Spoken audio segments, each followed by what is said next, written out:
G.SKILL has come out with several new kits that I'm super excited about on the DDR5 market.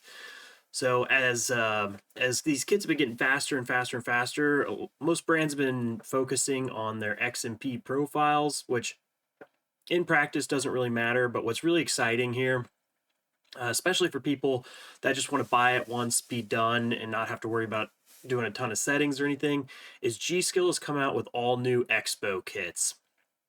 And I think for a lot of buyers, that just gives them the comfort of like, hey, this was designed for my AMD CPU. And they're really focusing in on what AMD users want. So that's going to be low latency models. So there's now a 6400 CL30 kit. There's a 6000 CL28 kit. And then I've seen some people get their hands on a 6000 CL26 kit, which those have to be like god tier bins.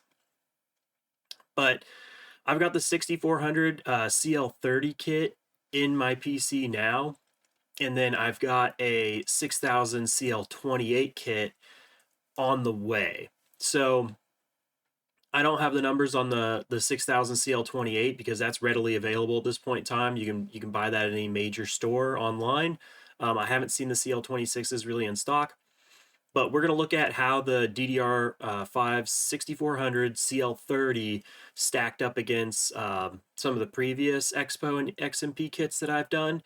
And then because the idea here is this kit's still running at 1.4 volts. So the fact that it can run at 1.4 volts at CL30, when traditionally in order to get the speed up to 6400, the older kits were running CL32, it tells you right off the bat that these are a little bit more hand-picked, higher quality bin on these sticks when you buy them.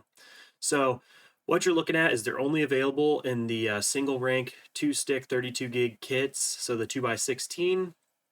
And you do pay a little bit of a premium for them, but I don't think it's bad at $124.99 for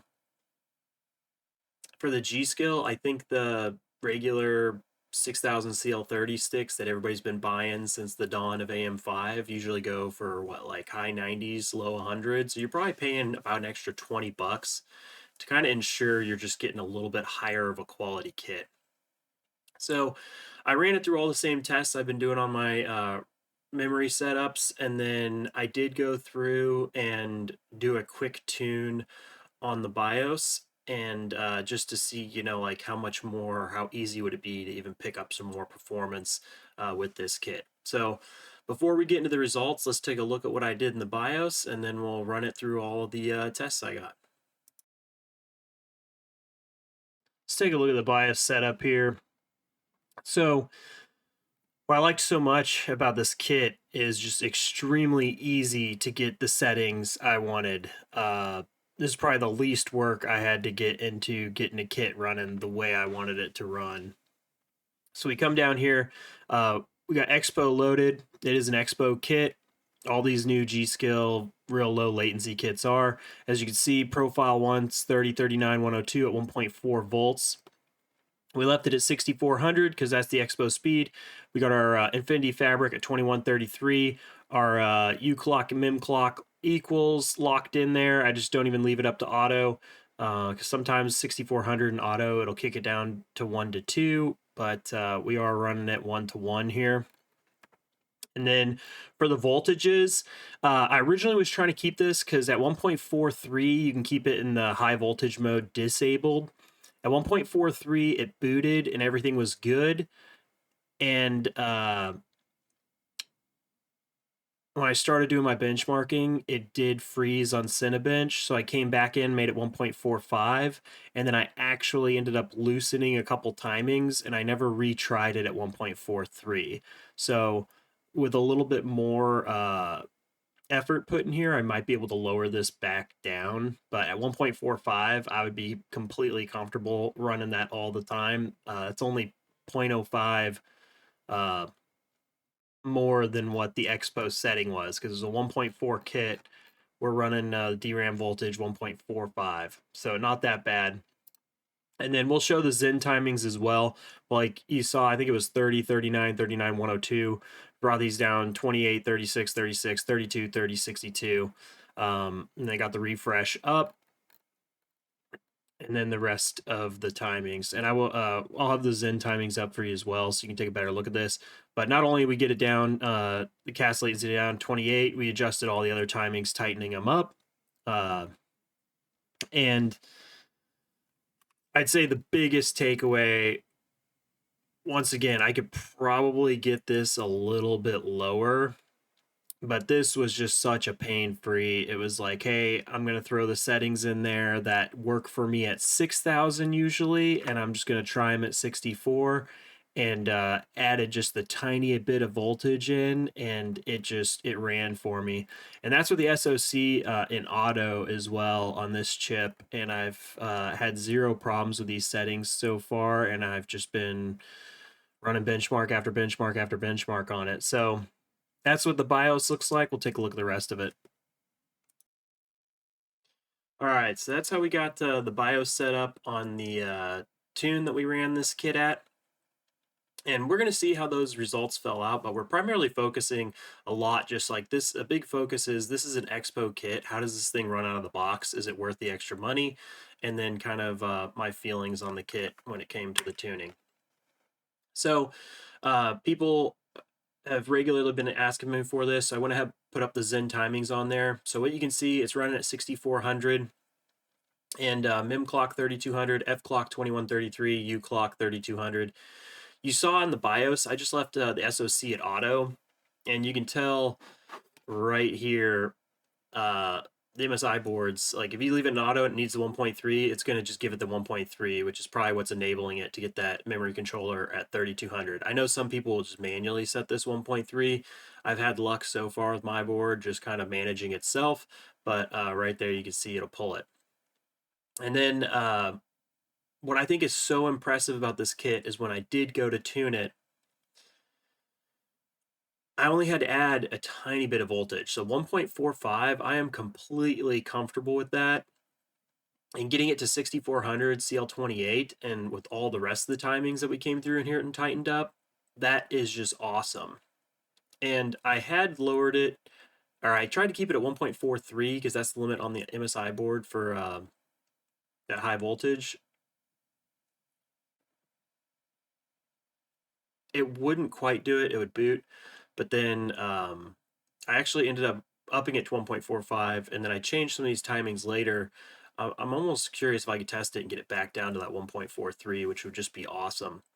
But comparatively, on some of my other kits, when I tried to get them to run 6400 CL28, they were requiring definitely more voltage than that. So this was a huge win that we get it done for 1.45, which that's what you expect. When you have a higher bin quality part, it should take less voltage to run more aggressive settings. So that's basically what you're paying the extra 20 bucks for. And here it paid off. It really did a good job for me. But let's get into the results here. So what you're going to see as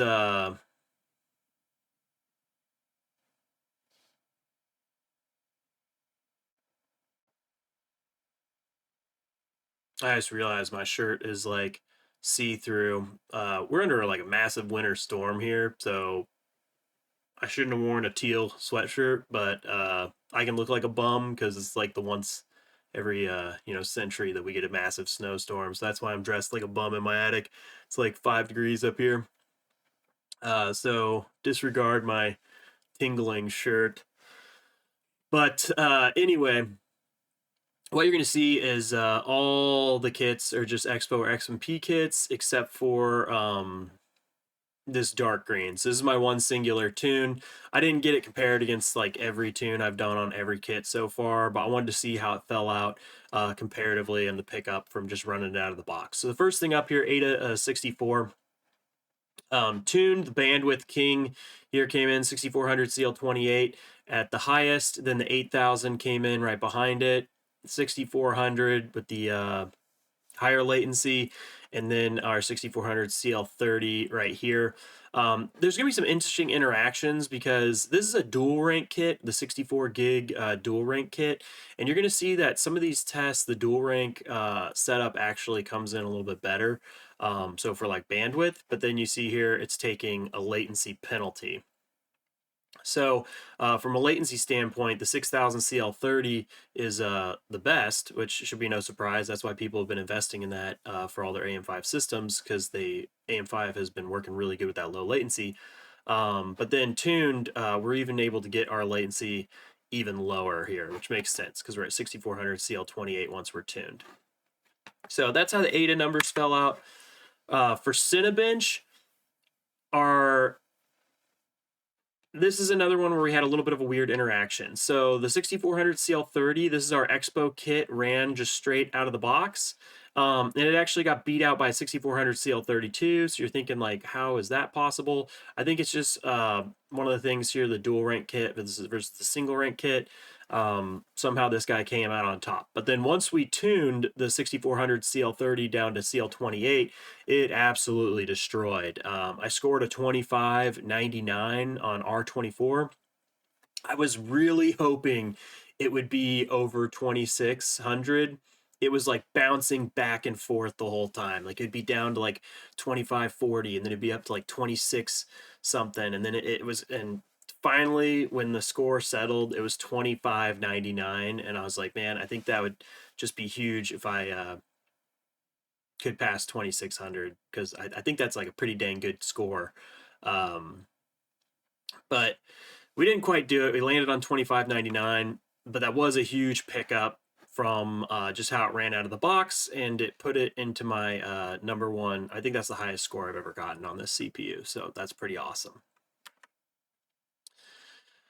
For Timespy Extreme, our CPU score came out tuned at 15289. That was an awesome score, picking up about 600 points from its factory settings, but then the factory settings absolutely killed all my other Expo and XMP kits.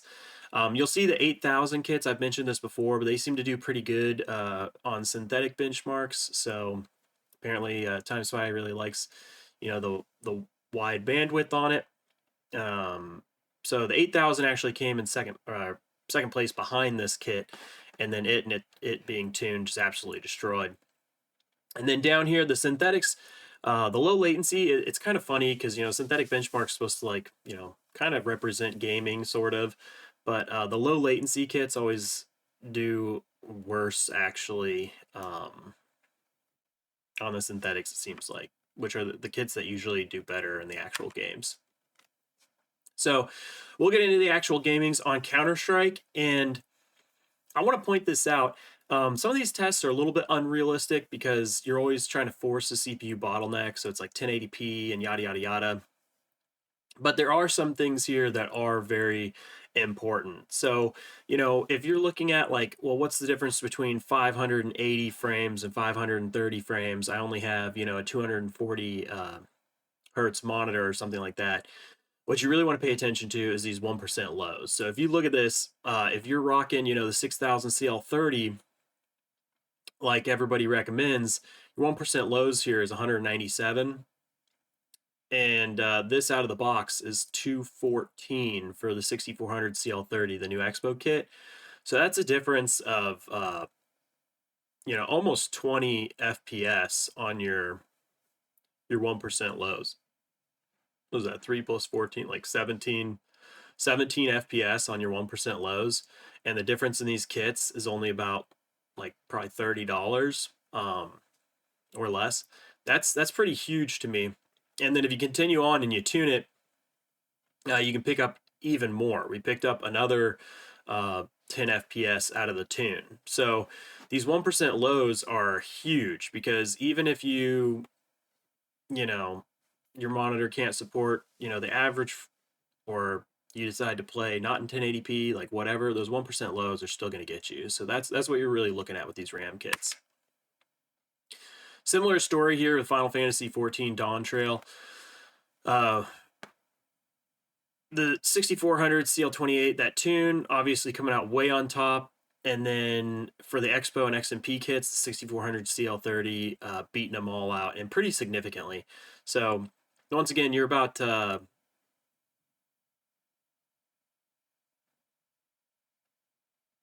7 frames average higher than your 6000 CL30, and 7 on the 1% lows, which I think is more important. And then the 6400 CL32, that's higher latency, so no surprise there, it falls out. And then the 8000 falls to the bottom. You really got to tune the 8000 to get its performance to where it's competitive. All right, last up, Total War Warhammer. Once again, right at the top of the chart, 6400 CL38 or 28 coming out with the tune, and then untuned the CL30, beating everybody else out. And then this game's real close, and I found it interesting. The tuned 6400 kit, I felt like it was the only one that really had like a standout, performance that would actually potentially be noticeable. But it's included in there just because it's like a large like simulation type game. There's a lot of stuff going on the screen on that one. So when we look at this kit, in conclusion, I think it's very exciting because you're basically paying a little bit extra money for the idea that it's going to be a nicer bin. And I think that I